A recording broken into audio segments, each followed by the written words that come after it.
इश्क कातिल से भी मकतूल से हमदर्दी भी, ये बता किससे मोहब्बत की जजा मांगेगा। सजदा खालिक को भी इबलीस से याराना भी, हशर में किससे अकीदत का सिला मांगेगा।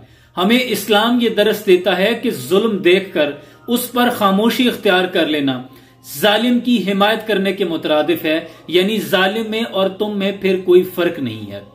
इस वक्त जहां तुम तमाम इसराइली अशिया का बाइकॉट कर रहे हो, वहीं पे उन तमाम लोगों का भी बाइकॉट करना बनता है जिन्होंने इस वक्त इतने बड़े जुल्म पर मुजरिमाना खामोशी इख्तियार की हुई है। हो हल्का यारा तो बरेशम की तरह नरम, रिज़्म हक बातिल हो तो फौलाद है मोमिन। इकबाल कहते हैं कि अमन का जमाना हो तो मोमिन से ज्यादा नरम दिल रेशम की तरह कोई नहीं है, लेकिन रिज़्म हक बातिल हो तो फिर फौलाद है मोमिन। इस्लाम कहता है लहुब्बु फिल्लाह वल बुग़्दु फिल्लाह, तुम्हारी मोहब्बतें भी अल्लाह के लिए होनी चाहिए, तुम्हारे बुग़्द भी अल्लाह के लिए होने चाहिए। इस वक्त मसला फलस्तीन हक व बातिल की जंग है। ये बिल्कुल इसी तरह है जैसे वाक़े करबला के बाद तमाम मसले खत्म हो गए थे, सिर्फ दो रह गए थे, एक यजीद और एक हुसैनी। इस वक्त भी फलस्तीन ने लोगों को दो हिस्सों में बांट दिया है, एक है जालिम और जालिम की हिमायत करने वाले, एक है मजलूम और मजलूम के हक में बोलने वाले।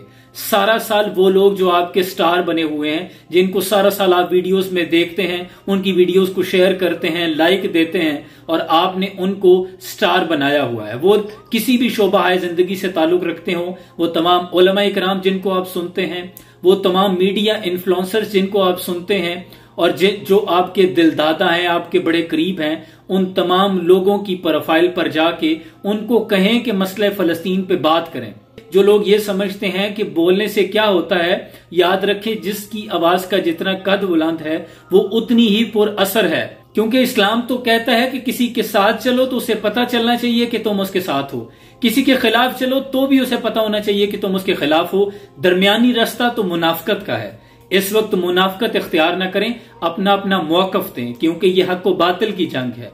मसला फलस्तीन, ये आप अपना इजहार करें कि आप इस वक्त खुशी के साथ अपनी नॉर्मल रूटीन लाइफ जी रहे हैं या फिर आप फलस्तीन के लोगों का दर्द महसूस कर रहे हैं।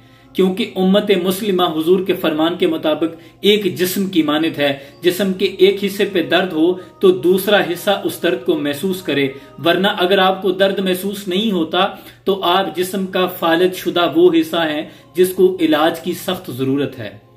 और हमारे बोलने से फर्क पड़ता है। पत्थर अगर आखिरी जरब पे टूट जाए तो इसका ये मतलब नहीं है कि उसकी जो पहली जरब थी वो रायगां गई। जो बोल सकता है वो बोले, जो लिख सकता है वो लिखे, जो परचम लहरा सकता है वो परचम लहराए, क्योंकि हर चीज मायने रखती है। उसी तरह जब नमरूद ने इतनी वसी और रीस आग जलाई थी तो एक परिंदा अपनी चोंच में पानी का एक कतरा लेके आया था। वो जानता था कि मेरे इस कतरे से आग नहीं बुझेगी, लेकिन उसका ईमान था कि कल कयामत के रोज मेरा नाम आग बुझाने वालों में लिखा जाएगा।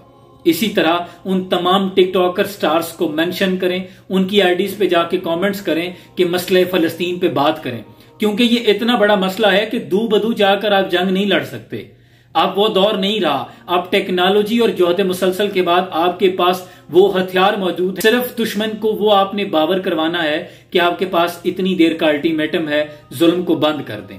अपने अरबाब इख्तियार को ये बावर करवाएं कि हमारे लिए मसले फलस्तीन पे बात करें। हमने आज तक टैक्स इसीलिए पे किए हैं, इसीलिए ये तमाम टेक्नोलॉजीज बनाई गई हैं कि जब मुसलमानों पर कहीं जुल्म हो तो मजलूमों के हक में आवाज बुलंद की जाए। इसराइल की प्रोडक्ट के बाइकॉट से उनका प्रॉफिट रेशो इतना ग्राफ नीचे गिर सकता है, तो इसका मतलब है कि फर्क पड़ता है।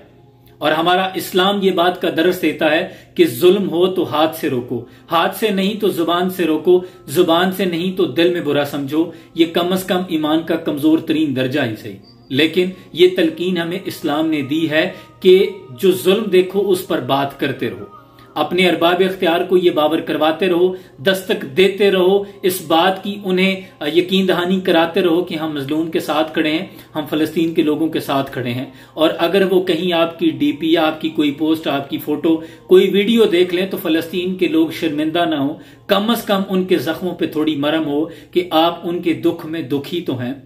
अगर रोने वाले घर जाके रोना ना आए तो इस्लाम कहता है कि रोने वाला मुंह बना लिया करो, इसका भी तुम्हें अजर मिलेगा। सलाम पहुंचे।